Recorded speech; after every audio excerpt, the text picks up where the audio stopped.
कई मुस्लिम कवियों, संगीतकारों और गायकों ने हिंदू भक्ति संगीत और भजनों को लिखा और तुम बिन बिगड़े संगीत दिया और अपनी आवाज दी।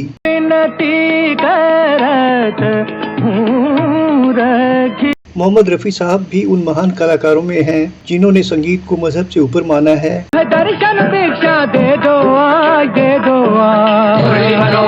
जबकि मोहम्मद अली साहब कट्टर मुसलमान जिन्होंने वर्ष 1970 में हज की यात्रा भी की थी, उन्होंने भी भजन गाए।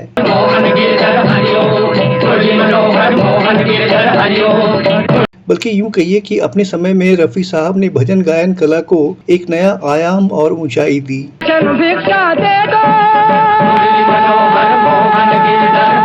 एक दिलचस्प किस्सा बताते हैं आपको। वर्ष 1952 की बात है। भारत भूषण और मीना कुमारी अभिनीत बैजू बावरा में एक गाना पर काम चल रहा था। ये गाना दरअसल एक भजन था, मन तड़पत है हरि दर्शन को आज।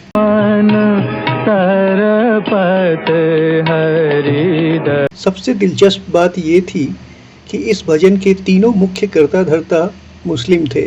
मोहम्मद रफ़ी साहब गायक, शकील बदायूनी गीतकार और संगीतकार नौशाद। जब इस भजन की रिकॉर्डिंग हो रही थी तो स्टूडियो में फिल्म के फाइनेंसर लल्लू भाई भी वहां मौजूद थे। वे रफ़ी साहब के भावपूर्ण गायन में इतने भाव विभोर हो गए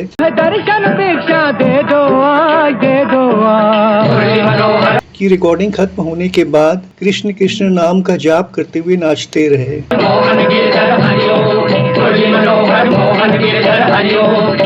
कई प्लेबैक सिंगरों ने हिंदी गाने गाकर शोहरत कमाई तो कई प्लेबैक सिंगर ऐसे भी रहे जिन्होंने भक्ति गीत और भजन गाकर खूब नाम कमाया। इस लिस्ट में एक मुस्लिम प्लेबैक सिंगर का भी नाम शामिल है जिन्होंने खूब भजन गाए और उनके भजन आज भी लोगों की जुबान पे रहते हैं। राम जी की निकली सवारी, राम जी ने मुझे बुलाया, शेरा वालिए लीला है न्यारी, अपने गले लगाया शेरा वालिए। एक तरफ लक्ष्मण एक तरफ सीता, बीच में जगह ओ मेरा वालिए।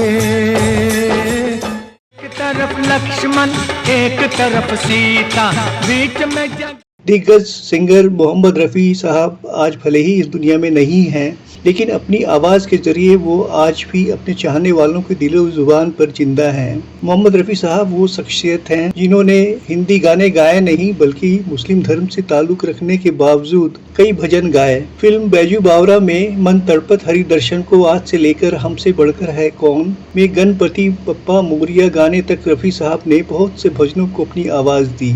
आज हम बात कर रहे हैं आवाज के सरताज मोहम्मद रफ़ी साहब की। दुनिया मोहम्मद रफ़ी की गायकी से बेइंतहा मोहब्बत करती है और उनकी गायकी की दीवानी है। मुझे भुला न पाओ, तुम मुझे यूं न भुला पाओगे। रफ़ी साहब को गुजरे हुए भले ही कई दशक बीत गए हैं, हो तुम मुझे एक मिजाज के गानों को बेहद खूबसूरती से गाया। वे स्वभाव से भी काफी सरल थे। वे धर्म और मजहब से ऊपर इंसानियत के कद्रदार थे। तभी उन्होंने दुनिया भर में कंसर्ट किए और हर भाषा में गाना गाए। उन्होंने कई सारे भजन भी गाए जो आज भी हमें सुकून और मन की शांति देते हैं। एक साचा बाल बाल एक से पूछे कहाँ है मुरमान के घर, देर है अंधे नहीं है मुरली वाला रे, बड़ी देर भई तू जाना तो।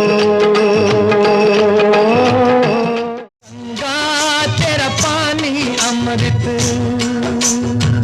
गंगा तेरा पानी अमृत, ईश्वर अल्लाह तेरे नाम, मुझे अपनी शरण में ले लो राम, जय अम्बे माँ बोलो, जिसका साथी है भगवान उसको क्या, और जय कृष्ण हरे जैसे भजन गाए। प्लेबैक सिंगर सोनू निगम ने गोवा में आयोजित भारतीय अंतर्राष्ट्रीय फिल्म महोत्सव में महान गायक मोहम्मद रफ़ी को श्रद्धांजलि दी और इस दौरान सोनू ने बताया कि कैसे दिवंगत गायक मुस्लिम होने के बावजूद भी भजनों को बहुत ही शानदार तरीके से गाते थे। उन्होंने कहा कि जब वो भजन गाते हैं तो लगता है कोई पक्का हिंदू गा रहा है। उन्होंने कहा कि ये बहुत बड़ी बात है क्योंकि कुछ ऐसे गायक हैं जो सूफी गीत खूबसूरती से गा सकते हैं लेकिन उसी दृढ़ता के साथ भजन नहीं गा सकते। रफ़ी साहब रमजान, रक्षाबंधन के लिए गाते थे। वो खुशी के गीत, दुख भरे गीत, यहाँ तक कि सबसे प्रसिद्ध हैप्पी बर्थडे गीत भी गाते थे। ऐसा कुछ भी नहीं है जो उन्होंने न किया हो।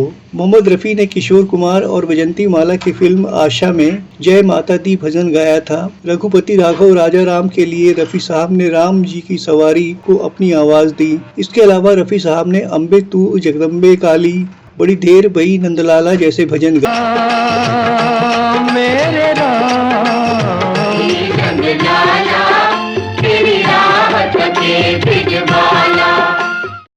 तेरा नाम एक साचा, तू बाल बाल एक एक से पूछे कहाँ है मुरमान के घर देर है अंधे नहीं है मुरली वाला रे बड़ी देर भई तू जाना तो